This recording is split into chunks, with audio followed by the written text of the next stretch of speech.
Greetings, friends. I am Vitaly Pornikov. Moldova continues to play an important role in the Kremlin's plans to surround Ukraine with unfriendly states.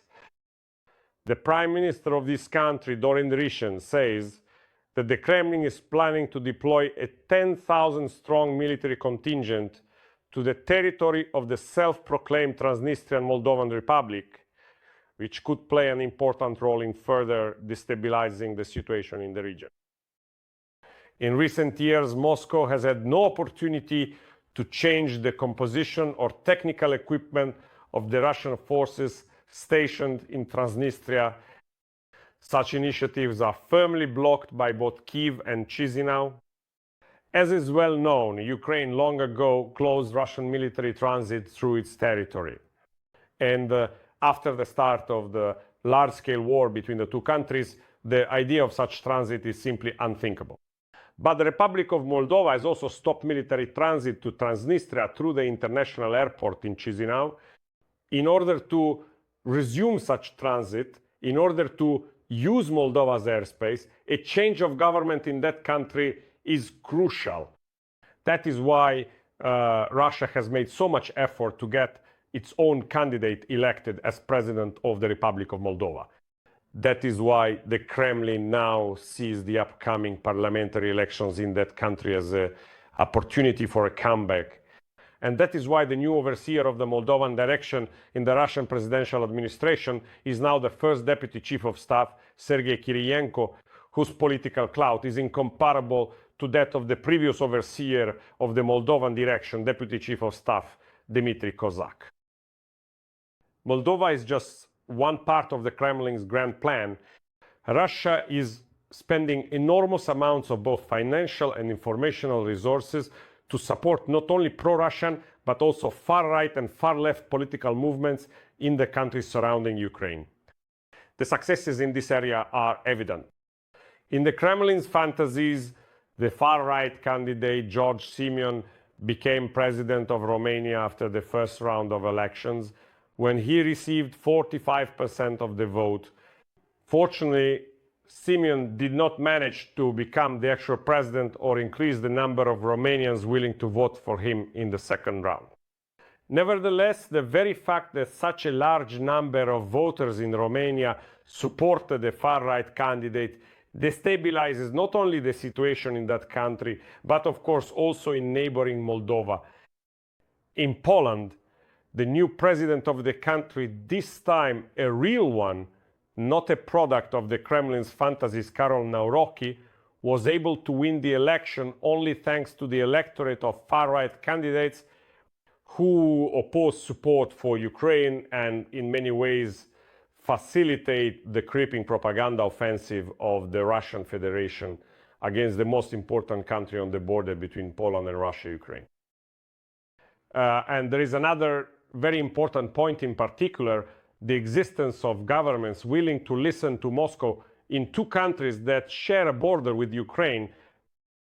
Hungarian Prime Minister Viktor Orban and Slovak Prime Minister Robert Fico not only declared that Russia's demands should be taken into account, but even meet with Russian President Vladimir Putin, thereby demonstrating a stance that is fundamentally different from that of the leaders of other European Union countries. That is why every country that shares a border with Ukraine is important to Russia in its war of attrition against its neighbor. Moldova holds particular value here precisely because back in the late 1980s and early 1990s, an enclave was created on its territory with the help of first Soviet and then Russian political leadership, intended to secure Moscow's interests in any political situation. An enclave whose purpose is to destabilize both the Republic of Moldova itself and Ukraine, an enclave that is meant to prevent the possibility of European and Euro-Atlantic integration for these two countries, and in the future to facilitate the annexation of their territories to the Russian Federation and the restoration of the Russian state within the borders of the Soviet Union. But the problem escalated after Ukraine and Moldova uncovered the sinister goal of the Russian political leadership and effectively marginalize Transnistria.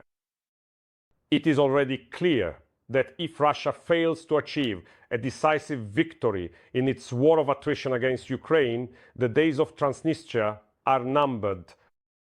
The self-proclaimed republic will cease to exist and will become an ordinary region of Moldova. And the Russian forces, which are on foreign soil, will be expelled from Moldova, just as they were driven out of other countries where they tried to put down their bloody roots.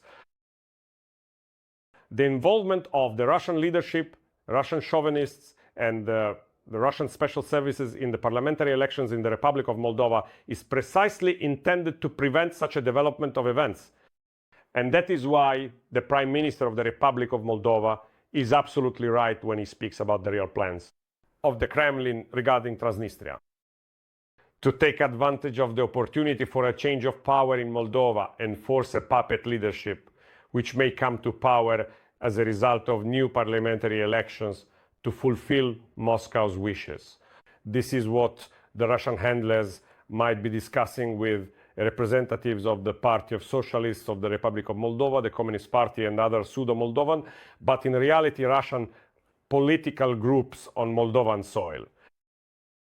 And as a result, all these Dodons, Voronins, and other minor political figures on the Kremlin's leash will simply bring war to their own country, a war from which they themselves will seek to profit.